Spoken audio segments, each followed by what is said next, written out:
os méritos são compartilhados e acho que compartilhados com muita gente. Inclusive a diretoria tão criticada que, no fim, quase que obrigou os seus treinadores a colocar os garotos em campo. Então, acho que é bom compartilhar os méritos e fazer justiça, né? Na hora de criticar, a gente critica, na hora de elogiar, tem que elogiar. Então, acho que tem muito compartilhamento do mérito, mas realmente, acho que até por como saiu o gol decisivo, né? Uma substituição absolutamente improvável e inesperada, a entrada do Breno Lopes e não do Willer, a saída do Gabriel Menino, e foi justamente assim, com essa alteração, que o Abel Ferreira ganhou o jogo, um treinador que foi realmente um achado do Palmeiras. E, enfim, acho que o título está em boas mãos, como estaria em boas mãos se estivesse nas mãos do Santos, por tudo que o Santos fez, pela improvável campanha que fez o Santos nessa Libertadores. Paulo.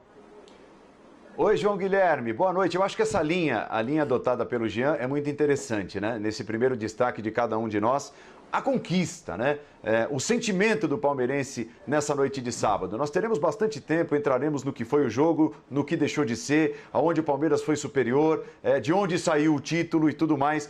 Repito, são 2 horas de linha de passe e teremos bastante tempo para isso. Mas, nesse momento, o torcedor palmeirense que está ligado aqui na ESPN Brasil quer entender o porquê. Por que ele está comemorando tanto agora? Qual o tamanho do merecimento do Palmeiras nessa conquista de bicampeonato da Libertadores, João? Muito boa noite, Paulo. Boa noite, Jean, Birner, Calçades, Zupac, em especial para o fã de esporte, especialmente mais ainda para o palmeirense que merecidamente comemora o bicampeonato da América. E olha, o tamanho dessa conquista não dá para medir, né? É a glória eterna. E se a gente fizer uma retrospectiva, o Palmeiras, no início da última década, era um clube completamente diferente do que ele é hoje. O Palmeiras vivia um drama, o Palmeiras foi rebaixado. A partir daí, o Palmeiras se reestruturou. Começou com o Paulo Nobre e depois veio a construção da sua linda arena. Investimentos muito grandes foram feitos. O maior patrocínio do futebol da América do Sul, que durante esses anos todos foi colocando muito dinheiro no clube, um investimento na base que era algo que não fazia parte da história do Palmeiras. O Palmeiras sempre foi uma equipe que contratou os seus grandes jogadores e formou as suas academias e os seus grandes times. E essa conquista tem a marca da base do Palmeiras. Então o Palmeiras, depois de ganhar a Copa do Brasil em 2015, depois de ganhar o Campeonato Brasileiro em 2016 e 2018, ele veio se preparando ao longo do tempo, cometendo equívocos, com escorregões, mas também com muitos acertos, principalmente em investir na sua base, que agora rendem o grande objetivo de toda essa transformação. O Palmeiras atingiu a sua meta, ganhar a Libertadores da América pela segunda vez e merecidamente. Paulo Andrade. Agora vai para a disputa do Mundial, que é um outro capítulo, é uma outra conversa, mas desde 2015, Gustavo Zupac, o Palmeiras conquistou todos os títulos mais importantes que um clube sul-americano pode conquistar, né? Conquistou o Campeonato Paulista esse ano, lá atrás a Copa do Brasil, exatamente em 2015, de lá para cá foram 2 títulos do Campeonato Brasileiro e agora a Libertadores. Dá para chamar, assim como o João destacou, né, Zupac, de uma era vitoriosa, digamos, de 2015 para cá, depois de toda a reformulação pela qual passou o Palmeiras. Boa noite, Paulo, boa noite, companheiros, boa noite, fã de esportes, especial ao palmeirense que ele consiga comemorar o seu título, porque é um momento de fato histórico. O Palmeiras se preparou para chegar até aqui, né? E o Palmeiras vinha se preparando para chegar até uma Libertadores para vencer. Se a gente lembrar como é que o Palmeiras encarou as disputas de Libertadores nessa era rica, essa era organizada, porque não é só o dinheiro, né? O Palmeiras hoje é um clube organizado, e aí eu acho que muitas vezes se confunde não é só pelo seu dinheiro do patrocínio, não é só pela parceria que tem, né? O Palmeiras começou, antes desse patrocínio chegar, uma grande reestruturação administrativa, com injeção financeira do ex-presidente Paulo Nobre, mas quando chega a Crefisa, quando chega o patrocínio pesado, o Palmeiras já está num processo de reestruturação do clube, né?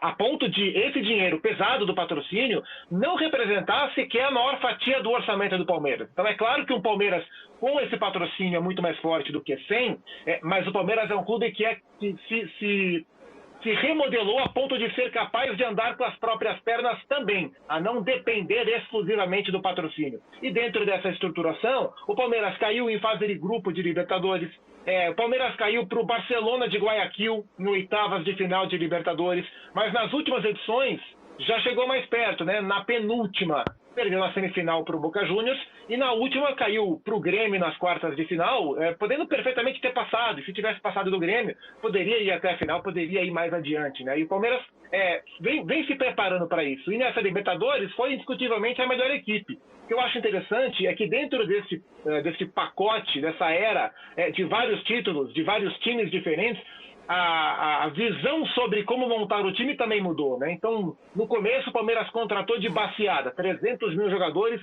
porque precisava montar um time totalmente novo. Depois o Palmeiras focou em contratar os grandes jogadores do mercado. Então o Palmeiras foi lá e cacifou o Lucas Lima. O Palmeiras foi lá e cacifou o Scarpa. Cacifou o Miguel Borja, que era um grande ativo de mercado. Depois o Palmeiras mudou o seu olhar e foi contratar jovens jogadores.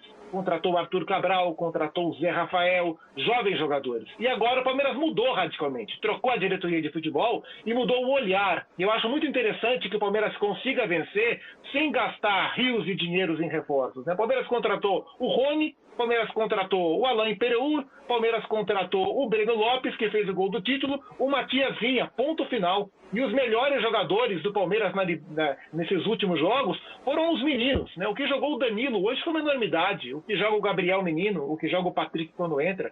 Então a maneira que o Palmeiras se preparou ao longo dos anos para chegar até aqui, de diferentes formas, eu acho que é a colheita de um projeto extremamente vencedor, que não é perfeito, que teve vários vacilos, que teve um erro grave na escolha do técnico durante 9 meses, mas que a correção desse erro de planejamento foi da melhor maneira possível. O que o Abel Ferreira trabalha não é pouca coisa e ele é grande merecedor. Nossa, e a entrevista dele, a longa entrevista concedida depois do jogo, nós colocaremos dentro dessa edição do Linha de Passe alguns trechos importantes. Realmente, o Birner já destacava isso em programas recentes, como é bom ouvir o Abel Ferreira falar, né? E como é bom ver o Abel Ferreira dirigir o time do Palmeiras. Eu tenho certeza que o torcedor está pensando dessa forma. Vitor Birner, olá, boa noite. Tudo bem, Paulo? Boa noite a você, aos colegas, aos fãs e às fãs do esporte. Aos palmeirenses, a noite já é boa, não precisava dar, mas é muito óbvio isso, né? Porque a conquista é histórica. E eu não vou falar muito na abertura sobre como o Palmeiras chegou, o projeto, as mudanças. Vou falar sobre a campanha na temporada, sobre o que o Palmeiras vem fazendo nessa temporada, que começa com o Vanderlei Luxemburgo. E a gente fez muitas críticas ao Luxemburgo, aos métodos antiquados. Eu lembro como fui xingado no início da temporada, quando aparece um treinamento na caixa de areia. A gente vai fazer perguntas a alguns cientistas de preparação esportiva, se isso era antiquado ainda, é antiquado. Aí os defensores do Luxemburgo, inclusive da torcida, criticavam a gente, dizendo que o Luxemburgo faria do Palmeiras campeão, que o Luxemburgo era o técnico ideal. Então o Palmeiras ganha apesar dessas pessoas também, que hoje estão comemorando, mas ganhou apesar delas. Isso é essencial que se diga, porque quando alguém discorda de outra pessoa, que faça com educação e de preferência com argumento, não com ofensas. Mas eu avalio essa campanha agora, independentemente do que vai acontecer, como uma campanha épica. E hoje eu vi muita gente criticando o futebol do Palmeiras por conta do jogo, que a gente vai comentar o jogo na final, mas o Palmeiras ganha na campanha da Libertadores. O Palmeiras não ganhou porque só ganhou o jogo da final. O Palmeiras pegou os times mais fracos? Pegou. Goleou os times mais fracos. Eu vou responsabilizar o Palmeiras por pegar times mais fracos? Ou alguém prefere pegar times mais fortes em todas as rodadas do que pegar times mais fracos? O Palmeiras pegou os mais fracos e atropelou os mais fracos. Pegou o River Plate, já no jogo mais difícil do mata-mata, e fez, para mim, o principal jogo da Libertadores, que foi 3-0 na Argentina. Uma partida histórica, que vai ser lembrada daqui a 100 anos quando contarem a história do Palmeiras. Ah, foi mal no jogo de volta. Se classificou, porque a arbitragem tinha o VAR e o VAR acertou nos lances. Né? E todo título que é ganho com honestidade, sem erros de arbitragem, é um título que deve ser aplaudido, independentemente de você gostar ou não do futebol que o Palmeiras mostra. Esse Palmeiras também fez um 4-0 no Corinthians, em Itaquera. Esse Palmeiras está na final da Copa do Brasil. Então, independentemente do que vai fazer no Mundial, se vai ganhar do Grêmio, vai perder do Grêmio, o que vai fazer de agora diante do Brasileiro, esses resultados, uma goleada contra o Corinthians em Itaquera, um título da Libertadores, uma vitória contra o River de Galhardo na Argentina, só me deixa fazer uma palavra para explicar como é a temporada do Palmeiras. Épica, independentemente de esse não ser o melhor Palmeiras que o palmeirense já viu na sua história.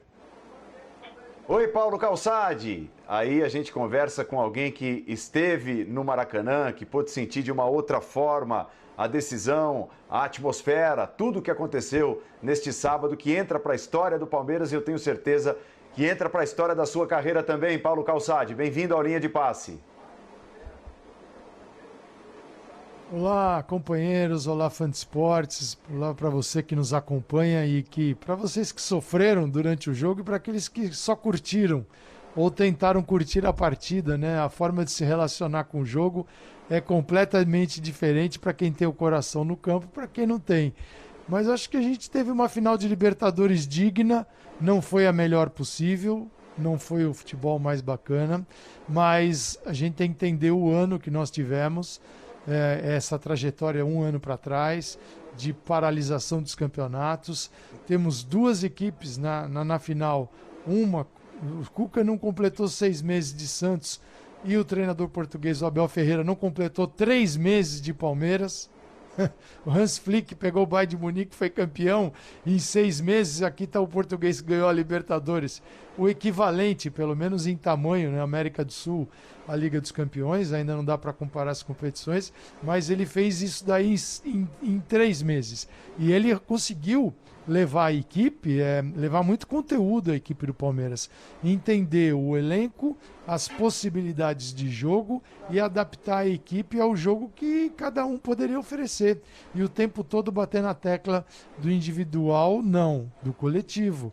Que é o jogo coletivo que faz. E em determinado momento ele diz na coletiva que talvez não tenha os melhores jogadores, mas coletivamente sim. E o que essa final trouxe, que não foi um jogo brilhante, mas trouxe equipes parecidas, que buscaram muito uma anular a outra. Então, sem a bola, elas conseguiram ser quase que perfeitas, anulando. A gente não viu o Rony, no início sim, o Pará um pouquinho mais por dentro da defesa, pegando a bola esticada para o Rony chegou. Mas a gente não viu com frequência, não viu a bola entrando no Luiz Adriano, não viu aquela bola que passa, trafega pelo meio de campo. O Gabriel Menino é o jogador que recebia a maior quantidade de passes um pouco mais adiantado. E a média dele na Libertadores do primeiro tempo, de 20 passes, ele recebeu só 5 nesse jogo. Então, um time anulou o outro, tá bom. E com a bola? Com a bola, os dois apresentaram dificuldade porque esse trabalho e esse projeto para travar o adversário, ele funcionou muito bem. Aí veio o momento, o jogo é feito de detalhes, né? É fantástico o futebol e você não consegue. Quem é que vai ganhar a Libertadores? Você não consegue dizer para alguém e não consegue pensar que no final do segundo tempo, quando o jogo caminha para a prorrogação, o treinador do Santos vai cometer uma grande bobagem, talvez uma das maiores da carreira dele, que ao invés de prestar atenção no jogo, ele vai tentar dividir bola com o jogador do adversário. E cai, e sai confusão, e a posse de bola para o Palmeiras. Quando o jogo é retomado, o Santos não sei onde estava com a cabeça. E a bola vira gol.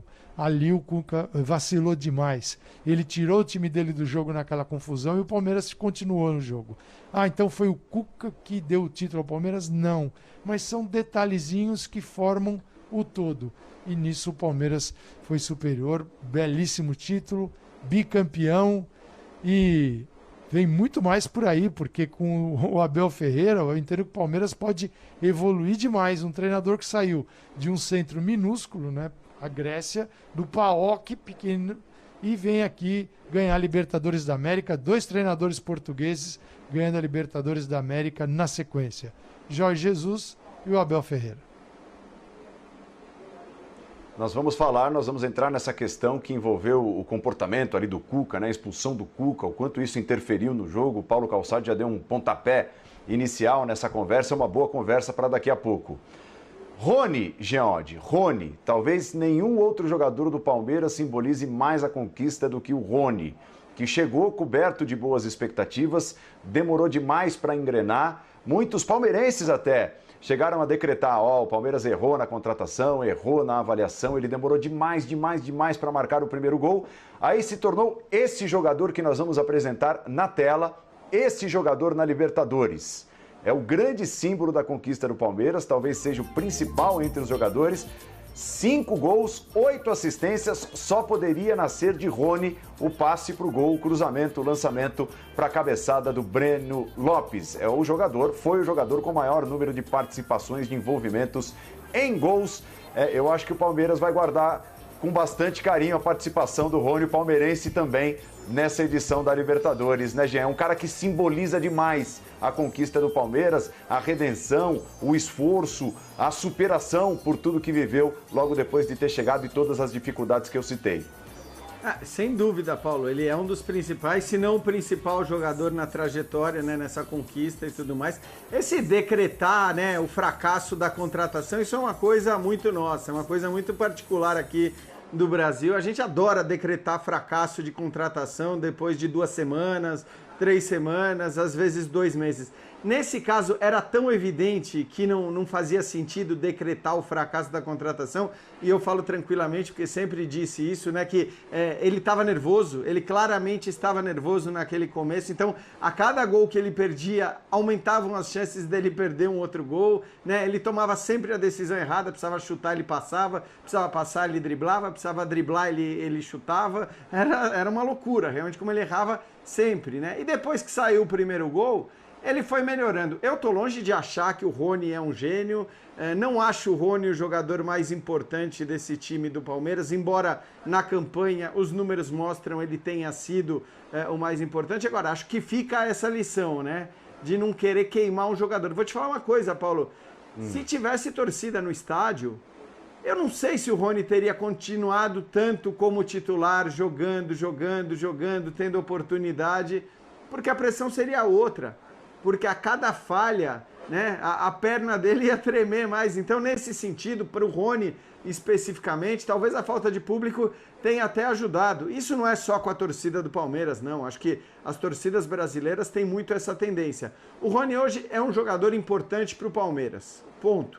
Mas eu acho que ele é importante como é importante o Luiz Adriano, como é importante o William, que hoje não entrou, como são importantes todos os garotos. O Zupac destacou o Danilo, que para mim hoje foi o melhor jogador do Palmeiras em campo.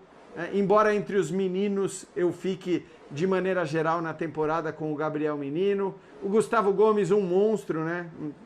Talvez esse, tecnicamente falando, na comparação com os seus pares no Brasil, seja aquele que realmente se destaca. Então tem muito jogador para destacar. Mas o Rony, na campanha, os números mostram, é indiscutível. Acho que dá para afirmar que o Rony foi o melhor jogador da campanha, né? Não quer dizer que seja o melhor jogador do time. E fica essa lição, né, de muitas vezes não queimar um jogador que começa mal, porque muitas vezes está fazendo bobagem. Vai perder não só um jogador que pode ser importante como foi o Rony, mas vai perder o dinheiro do clube, o investimento do clube. E um detalhe, Jean, eu acho que o Rony foi muito prejudicado pelo sistema de jogo que não funcionava do antecessor. Eu acho que isso tem que ser citado, porque ele jogava ali aberto na esquerda, muitas vezes, ou quando jogava na direita, muito fixo. Hoje, por exemplo, o Rony começa atuando na esquerda e quando ele faz o lançamento para o gol, ele está do lado direito. E o Breno está do outro lado. O Rony, com o Abel, já jogou como centroavante, já jogou mais por dentro. Ele tem muito mais liberdade para se movimentar. A bola chega no lançamento longo, como chegava na época do Luxemburgo, perfeito. Mas também chega no passe curto, chega por baixo. Ele participa mais de uma marcação avançada que o Luxemburgo poucas vezes fez. O time adiantado. O jeito que o Palmeiras joga ajudou o Rony a melhorar. E o Rony, por exemplo, eu aqui, Eu nunca falei, o Rony tem que ser reserva, o Rony não vai funcionar. Ao contrário, eu geralmente, quando eu vejo um jogador que tem potencial e se esforça muito, e não há no banco alguém que você possa colocar e substituí-lo com certeza, com um bom desempenho imediato, eu costumo ter paciência com o jogador, jovem ou veterano. Né? Eu não gosto muito dessa coisa de... vou ser bem direto, esse caça-clique de colocar um cara como vilão, sem que ele seja vilão de coisa nenhuma. Então eu acho que o jeito que o Palmeiras passa a jogar transforma o Rony, ou tira do Rony, o melhor que ele tem a dar. Até porque, como você mesmo disse, o time inteiro melhora. Então o Luiz Adriano decide alguns jogos, o Willian decide outro jogo, de repente o Gabriel Menino faz uma partida acima da média, o Patrick de Paula, quando estava bem, ou quando estava fisicamente bem, resolve uma ou outra partida. E aí, com responsabilidades distribuídas, no futebol brasileiro, em que a gente tem raríssimos jogadores que individualmente decidem partidas, e os que decidem partidas aqui dificilmente jogariam na Europa, não são jogadores padrão Messi, Cristiano, né, nem perto do segundo escalão europeu. Você precisa distribuir as responsabilidades. E o Rony, dentro desse pacote de jogadores que você distribui responsabilidades, é um jogador que vai decidir muitos jogos. E na Libertadores ele acabou sendo protagonista. Eu, antes do jogo, teria votado no Everton como o melhor jogador da Libertadores, caso o Palmeiras fosse o campeão. Mas hoje, como o Everton não trabalhou, e o Rony fez o lançamento pro gol, aliás, um belo passe pro gol, uma bela cabeçada do Breno, tem que se ressaltar, independentemente do jogo com a bola não ter sido muito bom, na parte da marcação ele foi um jogo bem disputado, né? Acho que ele tem que ser colocado para mim como o principal jogador da conquista do Palmeiras e o principal jogador da competição. O gol do Palmeiras, ele é inteiro belíssimo, né? Porque o lançamento que o Danilo dá pro Rony é um lançamento maravilhoso. Praticamente antes do meio-campo, um baita lançamento pro Rony, e o Rony dá um excelente cruzamento pro Breno cabecear de maneira brilhante também, e nem é característica do Breno. O que eu acho interessante destacar sobre o Rony é que o Rony é contratado pelo que ele faz no Atlético Paranaense. E no Atlético Paranaense, a grande virtude do Rony era ser um jogador de extrema, um velocista, um quebrador de linha. Sabe? O mercado oferecia o Soteldo, que estava no Santos e ninguém ia contratar, o Michael, que estava no Goiás e arrebentou assim, e o Rony, que arrebentou assim também no Atlético Paranaense. E ele vira, talvez, o melhor jogador do Palmeiras na Libertadores. A gente está vendo aí o presidente do Palmeiras se encaminhando para o embarque, com outras características. Então, são o Rony imagens ao vivo, hein? É isso. O Rony cresce, e se a gente for ouvir o presidente, é só avisar que é que eu paro de falar. O Rony se destaca no Palmeiras, marcando gols, estão sendo decisivo e dando assistências. Vamos. Não pelos mesmos atributos que ele arrebentou no Atlético Paranaense. Vamos ouvir o Gagliotti, então. Boa, Zupac. De careca para careca. Presidente Gagliotti. Que merece muito. Presidente, depois do sonho do bi da Libertadores, o sonho desse Mundial em novo formato, é uma obsessão também. Como é que o Palmeiras vai chegar ao Catar para essa disputa? Ou está relaxado, conquistou um objetivo, tem mais um? Como é que o Palmeiras chega para esse Mundial, sonhado Mundial, presidente? Vamos primeiro desfrutar do momento. Vamos curtir esse título merecido. A partir da manhã, pensamos nos próximos passos. Só para finalizar da minha parte, os jogadores passaram batucando aqui. Como é que estava o clima dentro do ônibus? Como é que foi exatamente? E o que esperar agora dessa chegada em São Paulo? Maravilhoso. Essa torcida merece, os jogadores merecem, todos os funcionários merecem, os colaboradores, nossa diretoria, enfim, o palmeirense, de maneira geral, ele tem que curtir esse momento. O título é para o nosso torcedor. Abraço, gente. O Palmeiras construiu esse título ao longo dos últimos anos? A gente vem trabalhando já há algum tempo. E para você ter uma ideia, é a 5ª Libertadores seguida do Palmeiras, seguida, e 3 vezes a melhor campanha. Então, nós somos passo a passo e conseguimos. Presidente, só para encerrar aqui da nossa parte, o torcedor quer saber, dinheiro em caixa, premiação da Libertadores, tem reforço, tem presente para a próxima temporada? É esse time? O que dá para falar? O grupo é esse aí, esse é o grupo campeão, o grupo é esse aí. Obrigado. Legal. É o Pedro Ivo, né? O Pedro, só para encerrar da minha parte, ele fez umas 5 perguntas. Encerrou umas 3 vezes. Boa, Pedrão. Muito bom. Também ali na linha de frente, trabalhando para ouvir o presidente do Palmeiras. Pode completar, Zupac. Não, o que eu acho mais marcante é isso. O Rony conseguiu ser o destaque do Palmeiras na competição, ou um dos destaques do Palmeiras, agregando atributos ao seu jogo. E esse é o trabalho do Abel Ferreira. Ele fez isso com o Rony, fez isso com outros jogadores. Então o Rony que termina a Libertadores, o Rony que vai terminar a temporada, é um Rony mais completo do que aquele que chegou no Palmeiras, é um Rony mais completo do que aquele que arrebentou no Atlético Paranaense. Então, quando o Abel fala que ele tem 3 missões, que é melhorar o jogador, que é melhorar o clube e que é entregar títulos, é isso. Ele melhora o jogador. O Rony hoje é um cara mais goleador, é um cara da assistência e também é o cara da velocidade, como ele foi, por exemplo, na atuação histórica contra o River Plate na Argentina. Ô, Paulo. E Paulo? Oi, João. Não, e tem um detalhe aí levantado do dinheiro, né? É claro que a glória eterna não tem preço. Agora, 15 milhões de dólares na conta do Palmeiras como campeão da Libertadores. O Santos, vice-campeão, fica com 6 milhões de dólares. O que, convenhamos também, no momento delicado que o Santos atravessa, é uma bela quantia. Oi, Calçade. Paulo? Só um detalhezinho, o presidente Gagliotti, até falando com o Edu de Menezes, ainda no gramado, até ele contou que o Palmeiras combinou com os jogadores que o Palmeiras, como é exemplo de outros clubes, teve que negociar com os seus jogadores no momento em que as receitas cessaram, não é? E diminuindo os salários. E que se o Palmeiras chegasse à semifinal de uma competição, à final de outra, e isso aconteceu, que ele está nas 2 finais, já ganhou uma, o Palmeiras devolveria tudo que deixou de pagar. Então ainda tem essa, os jogadores receberão tudo que, de certa forma, contribuíram com o clube, né, ao não receberem, ao reduzirem seus salários. Mas eu queria ressaltar também o trabalho dos 2 laterais hoje, que eles tinham uma missão ingrata pela frente.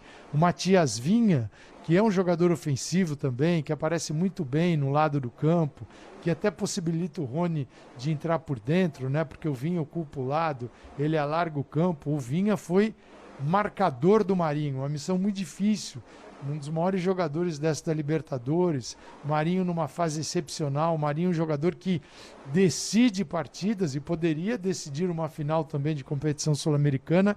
E o Matias Vinha, ele é o homem que trava o jogo do Marinho. É muito difícil você ir para um jogo para marcar o melhor jogador adversário, sendo ele um jogador de beirada, que tem o drible, que vai no 1 contra 1, que é muito forte, tem potência, e o Vinha foi, sim, perfeito. O Marcos Rocha também está ali batendo com o Soteldo, se bem que no lado dele também havia o Gabriel Menino, e as coisas ficam muito mais fáceis, porque tem o Danilo e o Zé Rafael. O Zé Rafael é um jogador que foi se adaptando a essa posição de volante, que ele é, na origem, um jogador mais adiantado. E o porquê? Porque o objetivo do Palmeiras, olhando para a campanha ao longo do ano, não só Libertadores, Campeonato Brasileiro, é muito bem equilibrado o Palmeiras quando busca o seu setor ofensivo com passes a partir da linha defensiva. Tem o Everton, que é o primeiro atacante do Palmeiras, que é o goleiro, tem bola saindo do Luan, bola saindo do Gustavo Gomes, do Marcos Rocha, do Matias Vinha, do volante Danilo. Claro, o Santos trabalhou muito para romper com essa linha, né, com este caminho, e conseguiu quase que fazer isso. Quando todos nós já estávamos preparados para a prorrogação, tudo mudou. Mas há uma série de boas atuações no sentido de eliminar as virtudes do adversário. Isso aconteceu. Com a bola as coisas ficaram mais difíceis. Mas foi a final possível. Também não é o caso, não é para ficar demonizando. A gente lamenta, porque esperava mais jogo. Mas o mundo sabia que haveria um grande embate no meio de campo nessa tentativa de anular o adversário. E essa foi a tônica da final da Libertadores da América. E tem um fator aí que eu acho que pesa muito, que é o clássico. É um clássico, poderia ser apenas um jogo entre equipes brasileiras, de estados diferentes, mas não. São equipes que compõem um clássico importante do estado de São Paulo. E aí também isso interfere um pouco. Se fosse um Flamengo e Vasco nos seus grandes momentos, hoje não tem condição para isso. Um Grenal, imagina um Grenal nessa final, que seria um Atlético e Cruzeiro, o Cruzeiro também nos bons momentos dele. Então seria mais difícil. Eu acho que o fator clássico também complica um pouquinho.